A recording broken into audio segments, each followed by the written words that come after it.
Hi there, and welcome to this episode of the Guns Magazine podcast. I'm your host and the editor of Guns Magazine, Brent Wheat. Thanks for joining us here on one of the world's biggest gun talk programs as we chat with the interesting folks who make up the world of shooting. Well, our interesting folk today is none other than Roy Huntington. Roy hadn't been on the podcast in a couple of weeks, and I felt like this was a good topic to get him on board. We got a reader letter from Jason in Nevada. He rides his motorcycle a lot, and he wanted our opinion on how to carry a gun on a motorcycle. So whenever I'm riding my motorcycle, I carry a gun, but I knew Roy had decades of testing, training, equipping, writing about, so I figured this would be a great topic to bring him on. So before we get to our interview, a couple of housekeeping notes.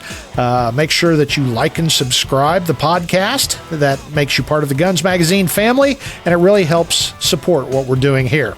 And also, we'll get to that chat right after this quick word from our great sponsors. This is where we go to feel alive. This is Primal. This is where we go to train. This is Tactix. This is where we take it all the way. This is Conquer. This is who we are. This is what we do. This is Right On.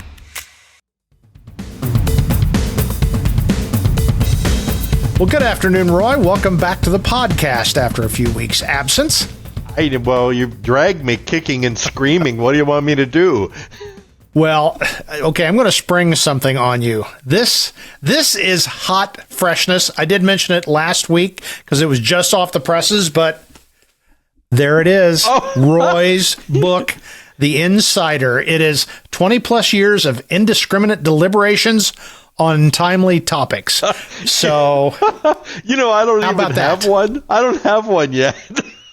Well, I got to tell you, and I haven't told you, this is inside baseball stuff. We had a team meeting yesterday, I think it was, and I held my copy up, and the big boss is like, "Where'd you get that?" I'm like, "It came to my door from Amazon." Well, we just approved those like 10 minutes ago. I'm like, well, I don't know, but I've got one, so na boo boo. But that was fast. It was. So if you want a copy of the book, you can go to fmgpubs.com, or you can go to Amazon and search for Roy Huntington, and you'll see that book pop up. I got to say, Roy, it's good stuff. It's one of those I pick up and I'll read this.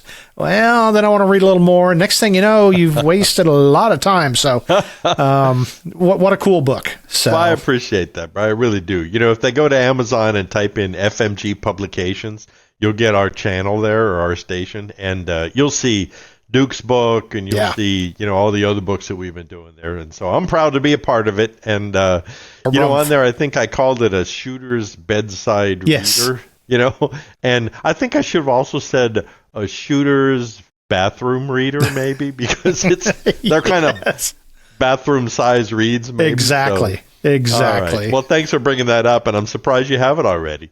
Oh, yeah. I may be like one of the very first, so that's pretty cool. I think you may be. Yeah. Excellent. Well, today we have a listener or viewer letter, and this came to me actually yesterday, day before, and I was going through, and I'm like, oh, this is a cool idea. And like we like to point out, whether you're watching us on YouTube, listening on the audio version, we actually do read the comments and listen to or look at the emails. And so if you've got something you want us to talk about, send a letter, and you will end up just like Jason from Nevada, who says, Brent, you mentioned having a motorcycle in a recent podcast episode. I, too, ride a motorcycle, mostly dual sport off-road, and have been curious about carrying while riding and would love to get your thoughts on several aspects/concerns I have. 1. What are your thoughts on which side to carry/holster your firearm, i.e. non-dominant or non-throttle? There's the key, carry. I'm not sure shooting while moving is smart, reasonable, logical, but it would be a challenge if you're trying to leave a bad situation. Number 2, I'm curious about holster choices, locations, and firearms choices, etc. Since I ride mostly dirt and I worry about gunking up my gun with dust and cheeseburgers and crud, as well as retention on bumpy roads or the off chance I fall, I've always thought about outside the waistband or thigh holsters would make sense for accessibility. I generally wear some kind of chest protector when riding, which prevents a chest or shoulder rig. Maybe just a Terminator-style short-barrel shotgun with spinning reloads. LOL. I would really enjoy a podcast or Gun Cranks episode with your thoughts. Thanks. That's Jason Hancock from Las Vegas. So, Jason, here you go. So, the only thing I'm going to say, Roy, right out of the gate is I've not thought about this a lot until Jason's letter. I always carry when I'm on the bike, but basically, I think it's kind of like they tell you in like fighter pilot school or some other stuff. When you're going to fight. When you're going to drive, and don't try to do either one at the same time.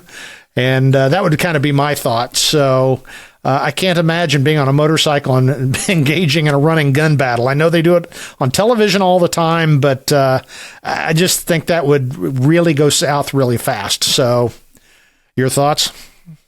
I was trying to figure out if I have ever heard of a shooting that was involving a motorcycle. Yeah. You know?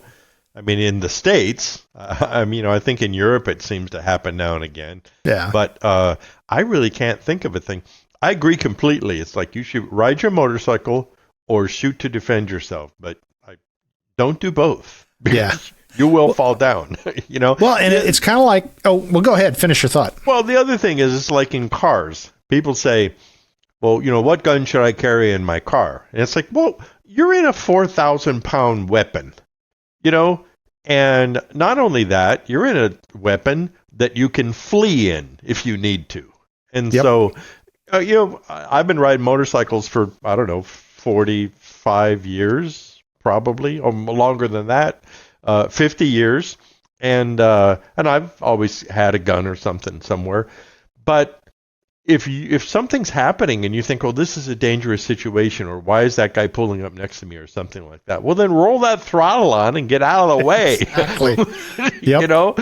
And I mean, even if you're stuck in traffic, you're not really stuck in traffic because you can split the traffic if you need to. Yep. Or drive up over the curb over there. Or how about this one? Step off your motorcycle and go hide behind that car over there. Yep. People forget that. I think I agree with you. They have this like Terminator running gun battle. I'm working the throttle. I'm shooting at a car next to me and all that. It's like only in the movies. Well, I got to say, you completely, I don't want to say you stole my idea. We both had the exact same thing. If you're in a vehicle, you can do all kinds of stuff. Number one, get away. And I think I spoke about it in one of our podcasts, or maybe Gun Cranks one time, where I watched a guy go about 40 feet up and about 50 yards down range, and he dropped the shotgun he was pointing at the police. So never forget, and we've talked about it, I know, on the carjacking episode we did a long time ago. Oh, they're coming at you and you can't escape. You can't run them over. The car versus bad guy, the car wins every time. And then with a motorcycle, you don't have that mass, but boy, you can outrun and outmaneuver and outgo any place. If somebody in a car with a gun is chasing you, you can go places that car would never dream of going. So I think we're both on the same page. Yeah. We used to have motor cops, of course, and I always used to like motor cops because they would, if you were involved in a pursuit of some kind, or foot pursuit especially, then the motors loved that, right? So they would, and we had a big agency, so it would not be uncommon to have 8 or 10 motors show up. At some foot pursuits through a park or something. And it was always hysterical because you look up and there's 2 motors chasing them, some guy over a hill and dale across the thing. But I didn't realize this until one guy who was a motor cop, who had done it for a long time, told me, he said, I'm riding, at the time, I think Hondas, but he said, I'm riding 600 pounds worth of machine here. Yeah. 200 pounds of me. I'm chasing 1,000 pounds with the equipment of momentum. And he said, it doesn't take much of a nudge. Yeah. Do the math. To knock somebody right ass over tea kettle, you know. And yeah. and I saw it one day. We're going up an alley, and this comes up behind him, and he like pit this guy that was running, you know. Wow. And well, because it was just like, this is bunk, you know. Yeah. And the cop stops, kickstand goes down, guy's on the ground picking himself up, you know. Yeah. So. You know, the situation I see in a lot of, especially big cities, would be the situation where you're sitting on your motorcycle of whatever variety it is, and maybe you're in the turn lane getting ready to turn to the inside, and you see a guy walking up that's obviously going to carjack somebody. You know, it's not like they just pop up out of a manhole cover. If you're paying any attention whatsoever, you'll see them. They're kind of coming this way, probably got their hand down in their waistband or in a hoodie or something. Like you said, Roy. Go bye-bye. Drive up on the sidewalk, drive over the median divider. You have the option to do that. Well, why not do it? And, you know, that's a very good point about, I think a lot of crime occurs because of inaction on the part of the victim.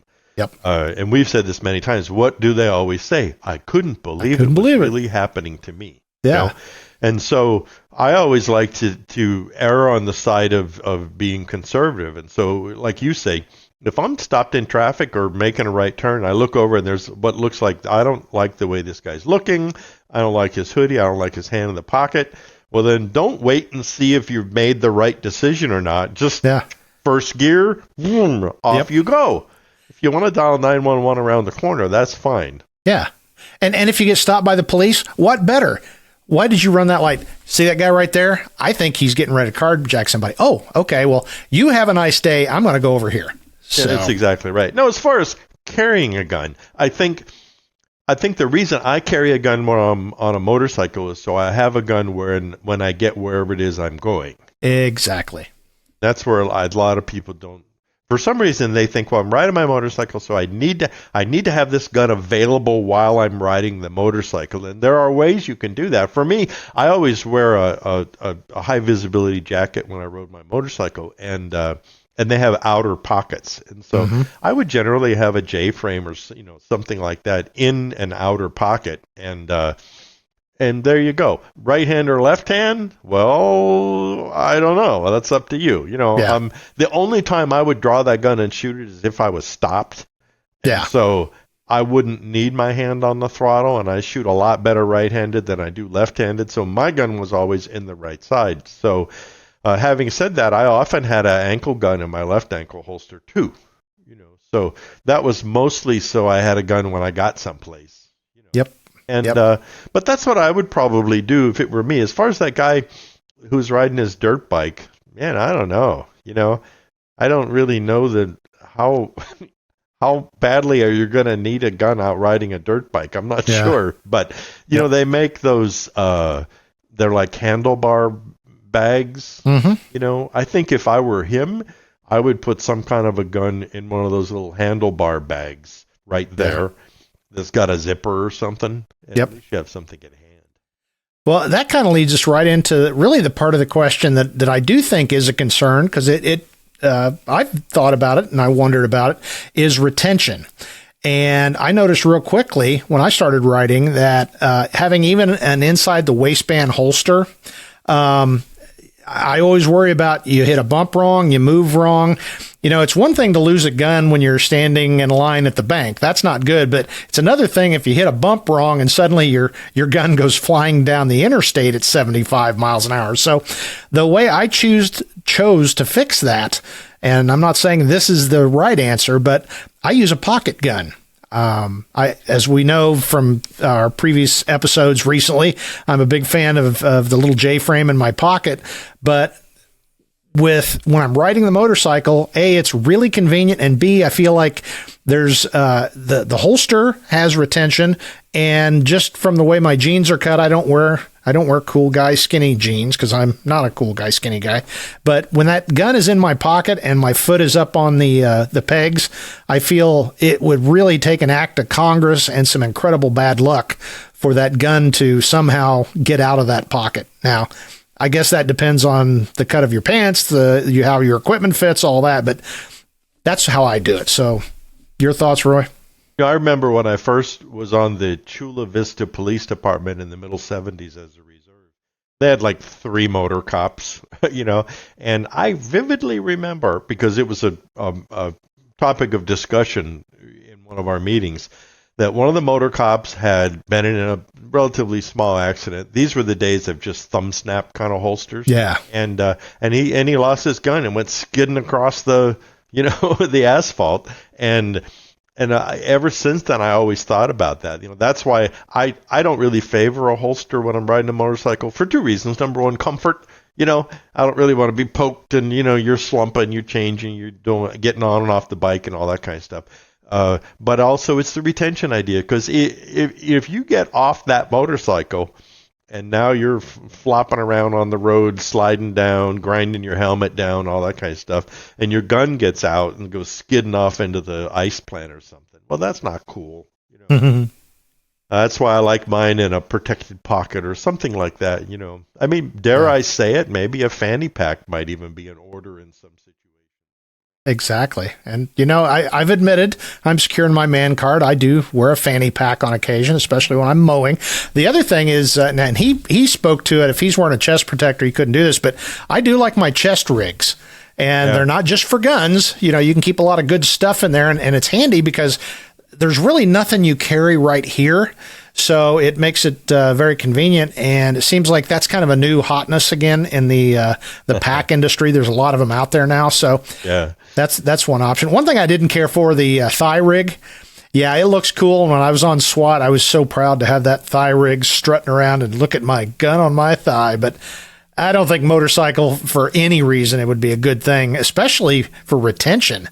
Man, on especially an off-road bike, I see that gun going bye-bye, and you might not even notice it, which would be awful when you get off a 20-mile ride. Bad idea. I think... since I'm a firm advocate of wearing a protective jacket, even in the summertime, because, the one that I have is this lime green. You can see me coming a mile away. Yeah. And it has a mesh for airflow, and it has some strategic padding here or there. But if you had a chest rig, especially for a small frame revolver or a smaller kind of a pistol, and it kind of rode right on your chest, with your jacket zippered up, I mean, that's a pretty darn effective, place. I mean, in a pinch, you can get to it when you're stopped. Something to remember, too, is if you're stopped, I mean, I always wear gloves on my motorcycle. So here you are sitting there at the light, and there you look over, and there's a bad guy. Now you have to make that decision. Do I drop it into first gear and get out of there? Do I take off my gloves, unzip my thing, reach in, try to get, and a lot can happen in those 5 or 8 seconds. Yep. So it's funny you mentioned the glove. I hadn't thought about that, because I wear gloves. I just do. I think it's not a bad idea. Well, anyway, I just finished. I'd never read Zane Grey before, just hadn't. So I just finished up the Lone Star Ranger. And he talked in that book several times about how you could always tell a gunfighter because his hand was bronzed, because he never wore a glove on that hand. So I never thought about it, and I don't think I've ever run across anybody like that. But from this point forward in my life, if I see a guy walking around with only one glove on, it's either a Michael Jackson impersonator or the guy thinks he's a gunfighter. Well, I'm not a firm believer at all in this no helmet, no gloves, shorts, flip-flops, all that on a motorcycle. I mean, you and I have both taken motorcycle fatality accident reports. Yeah. When I worked traffic division, I saw some spectacular ones in San Diego, and generally the people who lived were the people who had protective gear on. The people who died or became an invalid were the ones who tried to look cool. Yeah. So I think something else to remember is if you wear a full face helmet, you have pretty severely limited field of view. Good point. And I'll be honest with you, last thing I would want to do is be engaged in some kind of a run and gun battle with, and not have that field of view. Where are the other bad guys and all that? That's why my default is, and I've done it several times in my life of motorcycle riding, is just like, I really don't like this intersection. I don't like that pickup truck with the 4 crystal meth addicts in it eyeballing my motorcycle, And I just, clunk, first gear, zoom, off you go. Exactly. You're done. Get away. Yeah. Again, this is why I enjoy doing these podcasts with you, Roy, because this is stuff I hadn't thought about. You're absolutely right about the full face helmet, because I wear one. And, we both preach situational awareness. We don't look at it as that tactical thing you do. It's just we're aware of what's going on around us. And I never thought about that. I haven't really ridden in the big city yet, but that's a challenge if you're sitting in traffic, stopped at the light. And, you're going to have to turn your head to make sure somebody, like I said, the guy's not hopping off the porch with his hoodie on, with his arm down there and making a beeline towards you because he really likes your bike. So, well, I have the full face helmet that flips up. I do too. The visor kind of thing flips up, and if I'm stopped in an intersection, especially in a city like that, I always lift it.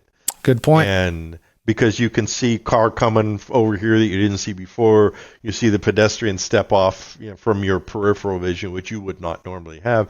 And then as like, hey, but light's about to go now, it just drops down. I mean, not every intersection, right, but it's like if it's a complicated, busy intersection, I lift it up. Or as you approach it, you can hook it underneath and lift it up with your offhand. So I think that all of this, it's fun to talk tactics and it's fun to talk equipment. What's the perfect motorcycle carry gun? Yeah. It sounds like a good discussion for the AR-15 forum or something. But I think there's so much hysteria that could be avoided simply by just avoiding it. And it's not glamorous, but I'm a firm believer that with very rare exceptions, where you really are pushed into the corner and you have no other options at that point, and your hand was forced and you pull your gun, okay, But man, you and I both know, I know of many, many, many shootings where somebody had the decision beforehand. They made the decision to go into that bar. They made the decision to stay out late in the bad part of town. They made the decision to confront somebody, and that's what caused them to have to pull their gun. And so that was a fail. I mean, you may have won the gunfight, but I'm sorry, that was a fail. Well, I'm laughing because I literally just saw a meme half an hour ago that it said, I'm paraphrasing if I remember correctly, bad things happen to good people. But most of the time, it's because you're stupid and made bad choices. I thought that pretty much covers it right there. It's kind of, and I know there are people out there saying, yeah, well, I'm a warrior, and so I have to, Yes, you are. I got it, man, and I appreciate it. And if you were fighting in the war, you do what you need to do and all that. Yeah. But in reality, remember that old saying about there's a bullet attached to or there's a attorney attached to every bullet, and they are. And it is, and so if you're by yourself and you're on your crotch rocket and you want to be an idiot, fine, go do whatever it is you're going to do. But if you're riding and you got the little woman on the back, or you're riding with a group of people, then what is it we said the other day when we were talking about carrying a gun? I said, you have to leave your attitude at home if you're carrying a gun. Yeah. And absolutely. I don't know. I think that's maybe some of the best advice I've ever heard in my life about all that that should be rule one. Like if Moss ever does in the Greatest Extreme book update, it's like the first line in the book should be, if you're carrying a gun, leave your attitude at home. Yep. Period. Well, I call it the scared bunny defense. I'm sure people have heard me say that. And I picked those words specifically because you need to act like a scared bunny. And I picked the words so I make people understand that there's, I guess, no heroism in turning and running, but that's the smartest thing. And if you talk to people that have been involved in gunfights, unless there's something really wrong with them, they'll say, you really don't want to be in a gunfight. Yeah, it seems pretty cool when you're 30 years old and you've been shooting and you're in competition and, you think, man, it'd be something to really get. No, it's ugly and messy and not just at the moment, but afterwards too. So, and there you avoid. Yeah, there you sit on your motorcycle in St. Louis, and you don't know anybody, and let me finish this. Run, put it in gear, go. run. And now, you decide that you take affront to something that someone's saying to you from this other car. And now a gun gets introduced into the situation. And during this exchange of gunfire, this little old lady gets hit over here, or the 5-year-old on the corner gets hit, and all that kind of stuff. So that, really? Really? So, you'll let your attitude get in the way of being smart. So I don't want to be a Debbie Downer through all this kind of stuff, but I mean, I've been carrying a gun for 52 years. When I was 18, I was a reserve, and you carried guns, right? Okay, I'm 70. I just turned 70. And I really can rarely think of a day that I haven't had a gun on my person somewhere or within an arm's reach. Yeah. And I've learned a lot of lessons, and you have too. And so if you want to have fun, you want to be glamorous, paint your motorcycle purple and put xenon lights on it, and ape hangers. You need some big ape hangers. And have fun and go ride your motorcycle and have a good time and all that. But just like, it's just, your gun is a tool out there. It should be your absolute last ditch tool. That's to get you out of the spot that you can't get out of. Yeah. And I don't know. I mean, I'm imagining this courtroom scene, well, Mr. Schwartz, you were sitting on your motorcycle at an intersection on a sunny day on Saturday with not a lot of traffic, and somebody pulled up next to you and was talking to you in a threatening manner. Is that correct? Yes. Okay. And then you thought he had a gun, so you pulled your gun out and then shot him, correct? Yeah. Ready? Prosecutor. Well, why didn't you just leave? Yeah. Be a scared bunny. Go. Run. You were on a 100 horsepower motorcycle. And didn't you brag to your friends you 0 to 60 in 3.1 seconds? Yeah. Why didn't you do it? Yeah. Why didn't you just leave? And I have seen courtrooms, situations like that. This happened. Really? Well, why didn't you just walk out the door? Why did you stay if you knew it was dangerous? It's like, because I'm a man. I know, because I'm a man. Back to that attitude thing, leave it home. Okay, so do I have a motorcycle gun when I ride? Yes, absolutely. It's mostly, though, like 99.99999% because I want to have a gun when I get there. Exactly. Exactly. And other than that, I mean, I will have to ask Ayub, does he know of any like defensive shooting where someone was on a motorcycle and exchanged gunfire with anybody? And I really don't know of one. Not in real life. I mean, we can point out hundreds probably in television and movies, but again, it goes back to if you've ridden a motorcycle at all, you realize that you can take your hands off, you can see guys stand on, but I can't imagine doing all that, avoiding traffic, avoiding incoming fire, and then returning fire. Just seems like not a good combination. I see the terrorists do it, in Europe and in Israel, for instance, but even then, it's a rider and a driver. Yeah. The rider, bad guy's on the back, and he's got the sub gun or whatever. And as they go by somebody, he opens up, and then the motorcycle zooms away. That's great. And they don't care if they hit the toddler. It's bonus points for them. Yeah. And that's not what we do here. Generally, thank goodness. So, all right. So I don't know. Roy, I think we probably disappointed a few people. Sorry, but it's that's I think one of the things that we try to get across here. It's just a tool. It's okay to really appreciate your tools and involve hobbies that involve your tools, but when you get right down to it, a defensive gun is just that. It's a gun to be used in extremis. I was just thinking when we were talking motorcycles, you and I have talked, and you're like, well, I always carry this tool and this tool and this tool. It's the same thing with like a spare tire. You always should carry a spare tire. I mean, in a regular four-wheel vehicle, but I don't think you go back there and you shave the tire as thin as possible and maybe put a few nails in it just so, I may have, or your tires on the car. I'm totally destroying this analogy.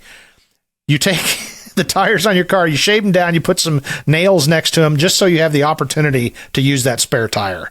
That doesn't make any sense. It doesn't, and I think if anything, you should put way more thought into, do you have a tire repair kit? Do you have a jumper cables? Do you have a tow line? Are your tires in good shape and well maintained? Yeah, do you have a way to siphon gas if you need to? Have all that in your motorcycle. And have fun motorcycling. I wouldn't worry too much about this. And I'm going to end this with one more interesting story.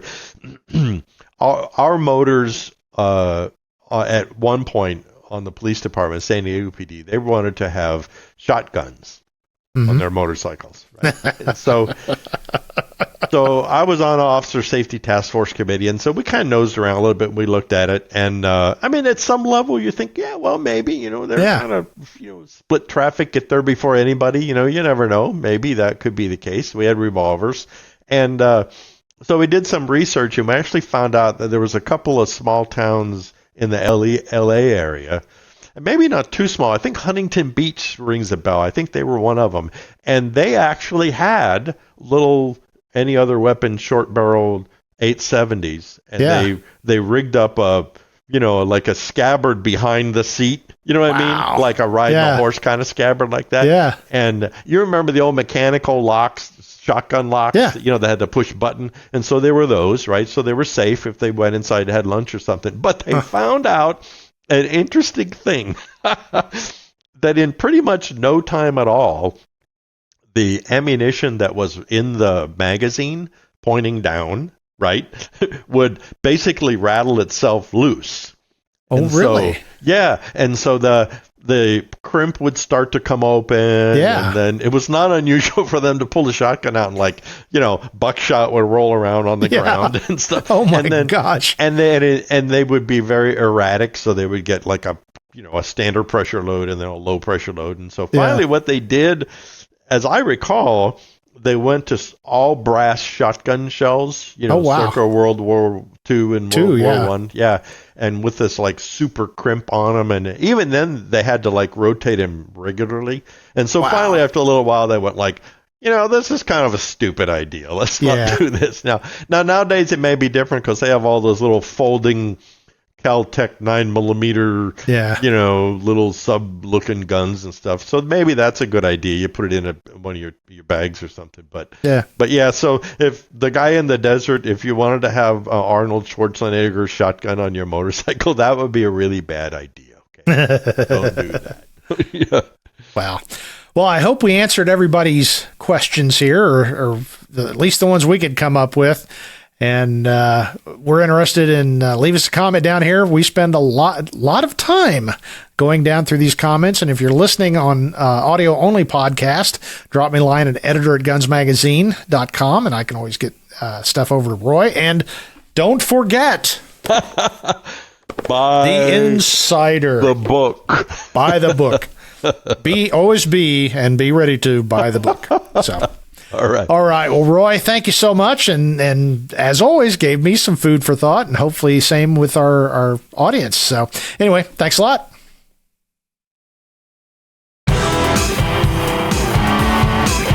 It's always fun talking to Roy Huntington, and hopefully we gave you a few things to think about next time you're on your bike and you're carrying a firearm. Before we go, a couple of quick things. Make sure you check out our great sister publications, American Handgunner Magazine at AmericanHandgunner.com and AmericanCop.com. And as always, I ask you to please like and subscribe to the podcast. That makes you part of the Guns Magazine family, and we truly are a family, and it really helps support what we're doing here. And there's our great sponsor. The three Tactix PRD and MPRD provide you a constant, reliable aim point that keeps you on target. Learn more at ritonoptics.com. Riton. See the difference. Well, that's it for this episode of the Guns Magazine podcast. On behalf of everybody who works so hard here at FMG Publications, I'm Guns Magazine editor Brent Wheat, reminding you for another week, now get out there and get shooting.